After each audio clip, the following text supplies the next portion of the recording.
got done tearing down the front end of the car. As you can see, all the front end parts on both sides, everything's out.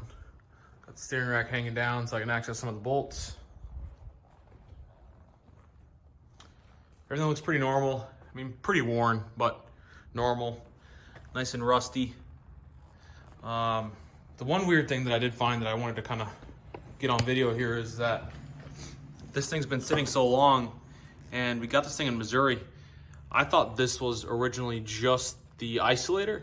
Turns out the actual bottom coil of the spring had broken off, as you can see in there. There's still metal at the bottom there. And if you look there, it's a nice, sharp, rusty piece. So looks like we'll have to source some new, maybe even new lower control arms, some factory lower control arms, and some factory front springs. But hadn't really seen that before, but everything else seems pretty good. No real leaks in the calipers, but I'll go ahead and rebuild those.